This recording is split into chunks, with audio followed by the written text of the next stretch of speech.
Loch Ness is home to a local legend known as Nessie or the Loch Ness Monster, typically described as large, long-necked, and with one or more humps protruding from the water. It was brought to worldwide attention in 1933. The stories have actually existed much longer. All the evidence for Nessie is almost entirely anecdotal, and in order to get to it, you need to sift through a number of hoaxes, misidentifications of other things, and wishful thinking through the mundane. So that's what we're going to be doing. We're going to look at a lot of the major sightings of Nessie and just kind of dealing with what they are and how they have been proven to be fake for the most part. I'm down. So, DJ, I want you to guess what year our first one takes place in. I only need one clue, which is before 1933? Yes. 1654. I think not far enough. 0. Okay, way too far. Well, you're closer now than you were. 2. I can do this all night, Gage. I did stop myself from saying way too far. We're going to the year 565. 4. Yeah, it would take us a while to get there.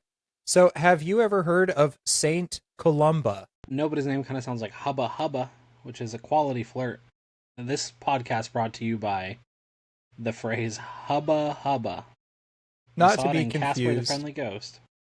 With Hubba Bubba? Not to be confused with Hubba Bubba Bubblegum. Yeah, they did not answer our emails. No, they did not. So yeah, Saint Columba was an Irish missionary credited with spreading Christianity throughout Scotland in the 6th century. One of the earliest written witnesses to some kind of a monster or beast in Loch Ness specifically, although the written account also includes other witnesses who mention a beast before St. Columba's encounter with it, but they are not named, and they're just like background characters to the story.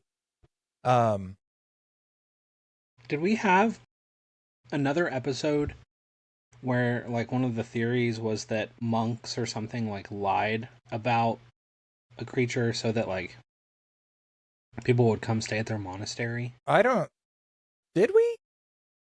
Maybe I dreamed that one up. I don't know. I don't remember that. But Maybe it was the Jane Goodall episode. Maybe, but that's very similar to what we're actually going to be getting to eventually. Ciao. But yeah, so Saint Columba, his story was written down by Adamnan, who was an abbot of Iona Abbey. He wrote about the life of Columba and included an interesting tale that takes place in the River Ness. Not quite the loch, but it is the river that flows into it. In his account, Saint Columba saw some residents burying a man by the river, and they claimed that he had been mauled and dragged into the water by a water beast, and they were unable to rescue him in time by boat. Columba ended up sending one of his followers. I included his name, Luigna Macumin. If there's anything I know about, like, Scottish and Irish names, it's pronounced like Jim Jackson. That's so fair. So yeah, Columba sent one of his followers to swim across the river, and when the water beast approached him, Columba made the sign of the cross and said, "Go no further, do not touch the man, go back at once."